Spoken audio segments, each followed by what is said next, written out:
I've been working with the government since 1984. My parents, they sent us to school so we'll grow up and work for the government and have help our government, including our family. I've been working for the government for 26 years now. And that is the only things that I use to support my family. We are, most of us working here, well, mostly, it's pretty much depending on the government. Over the years, most people with full-time jobs in the Federated States of Micronesia have worked for the government. Today, the national government and the 4 state governments employ about 6,000 persons. But this will not always be so.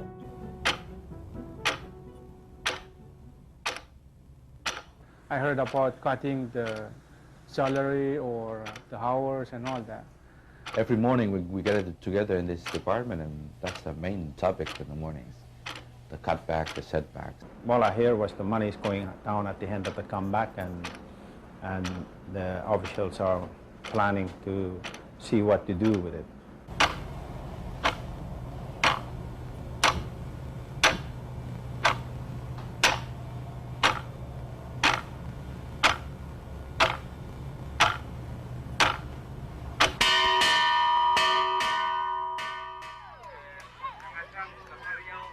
The FSM today is running a race against time.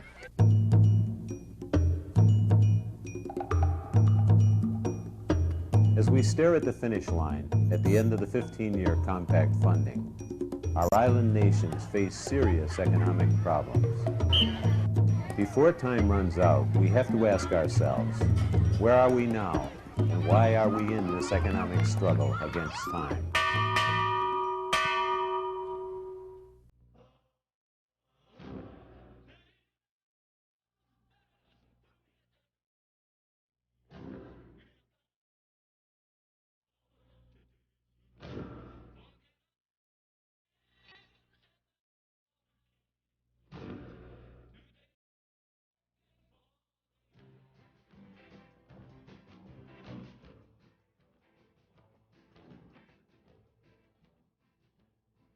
When the U.S. first established a government in Micronesia, most of us still lived off our land. The only employment available were the few positions offered by the government. Then, having a job meant working for the government. During the 1960s and 70s, the number of government jobs increased dramatically as government took on the education and health care of the people. As more and more people worked for the public sector and got paid, private retail business developed, providing services and goods for government employees.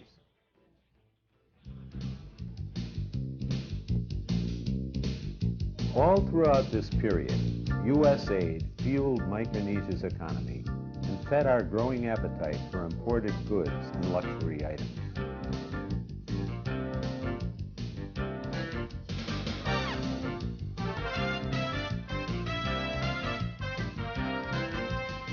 Today, we are running on less and less fuel.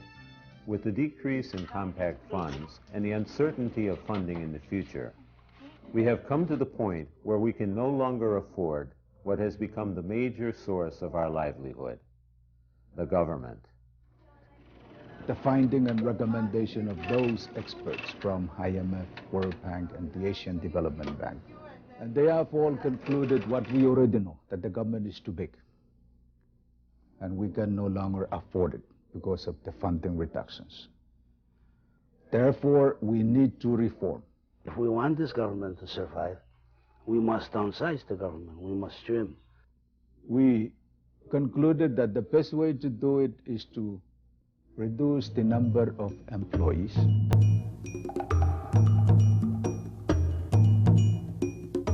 The government should look for another way than have the government employees sacrifice.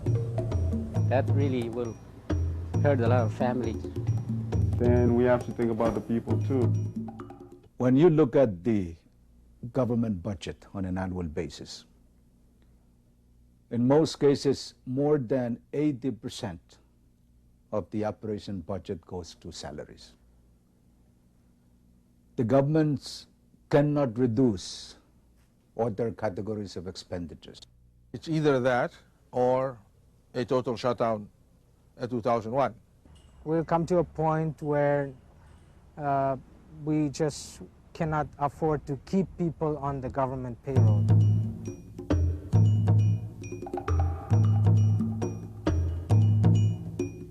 The national government and also the state should be asking the other country to help.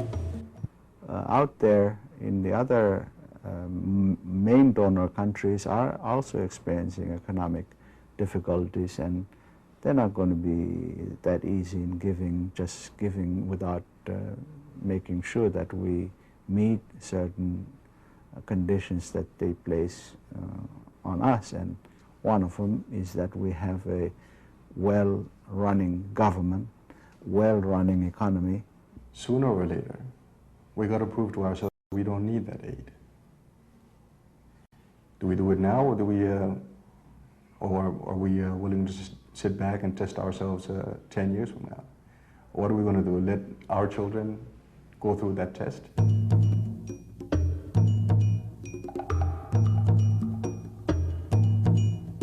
Give it some more time, another 5 years or so. It's going to be hard. It's going to hurt some people, especially us from the public sectors, and also the fact that we've used to the salary and all this. But we will have to make the necessary adjustment because there's no other way around. We will have to make the necessary changes. But like a turtle on its back, we will not get very far if we do not turn our economy around.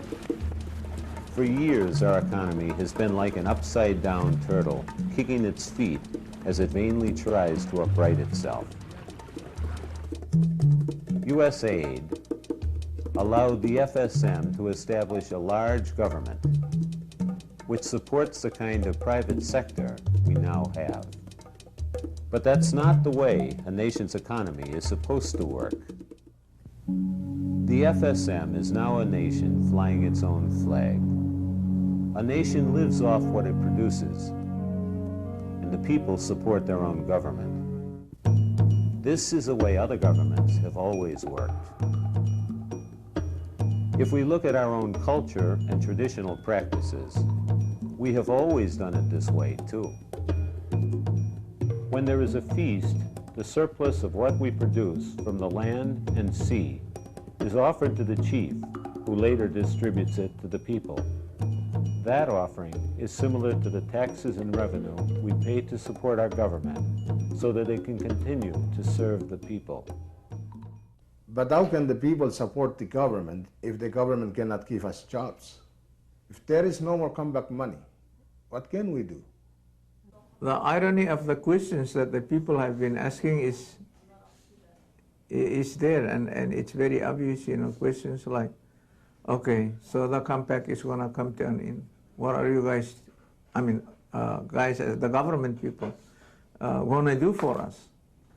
Nobody, tend to think about, what role can I play in this, the overall reform program, to contribute or make it better.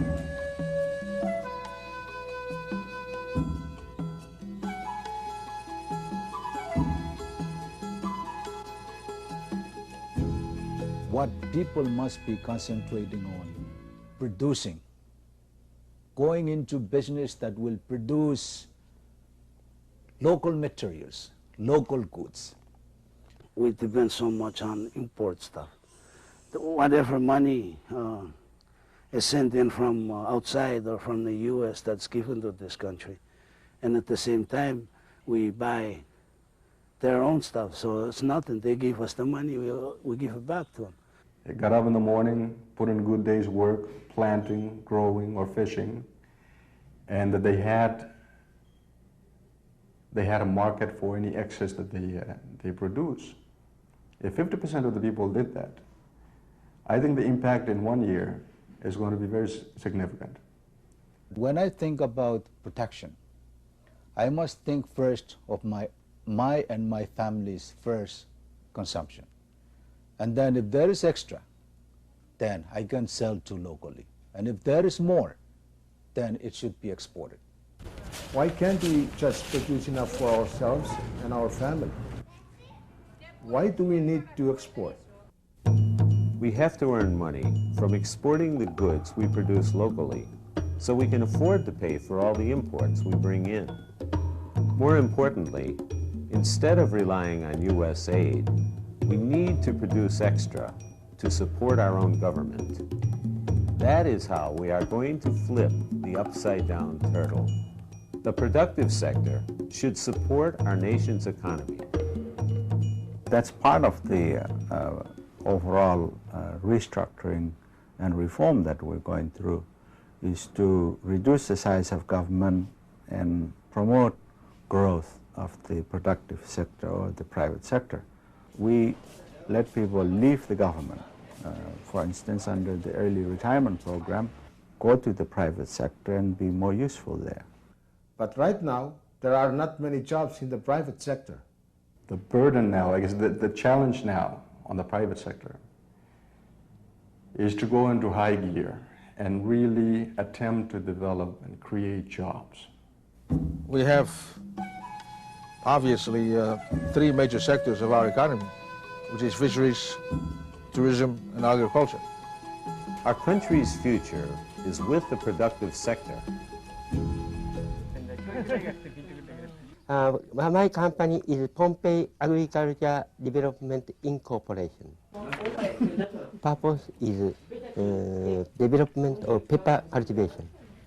We grow 13 variety of the vegetable, and daikon, cucumber, and bell pepper, eggplant, and so on. So I'd like to contribute to the consumption of the place vegetable.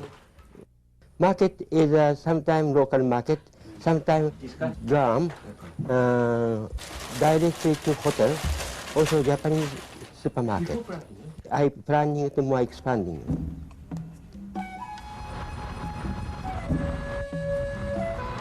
As a business, PFC buys fish at this point in time primarily from the foreign and FSM longline boats which operate here in the FSM. We purchase the fish which they do not export to Japan, which we then go ahead and process for exportation, primarily to the United States. Okay, what we're exporting right now are primarily loins. Loins being the whole chunk of fish. It is steaks and higher value-added products, which is where our future really lies. Anything that takes the fish beyond its basic whole form or just loin form and puts it into another form that is more acceptable to the consumer in these developed countries, for which they're willing to pay a higher price. We mean frozen blocks, which can ultimately go for the sashimi or sushi bar trade. We mean smoked, dried, and jerky products. Fishing is a fairly specialized activity. It does take certain skills. It's an industry which young men need to get into.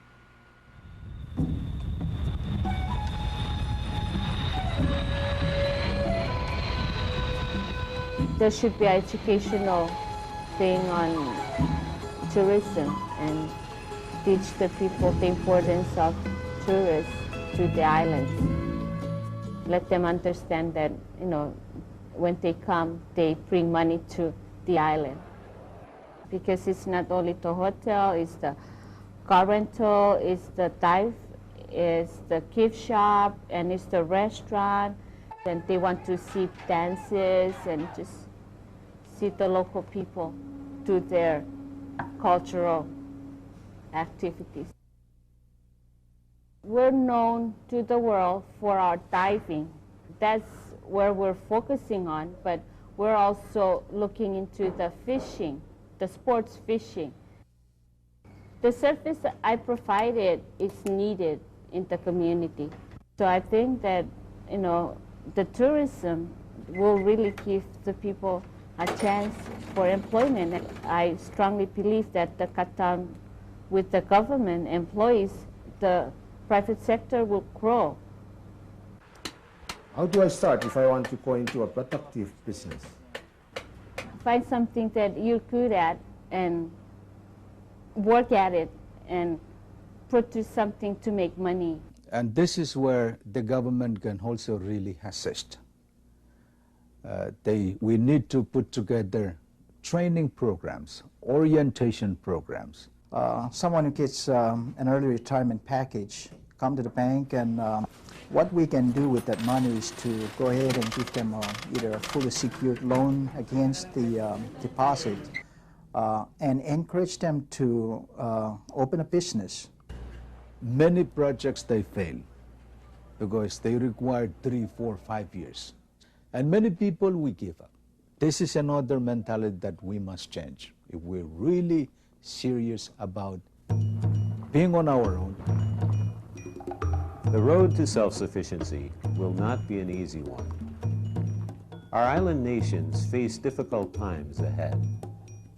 Unless we seriously take on the challenge of building our economy with our own human and natural resources today, our country's future will continue to look grim and uncertain.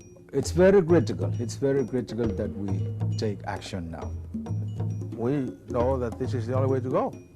I mean, the problem in the government reform really boils down to the individual people, throughout Micronesia. What role can I play in the overall reform program? Everyone has an important role in our nation's economy. Each individual's contribution is needed for the good of the whole country. If we all commit ourselves to change today, then we may yet cross the finish line as a proud and economically independent nation.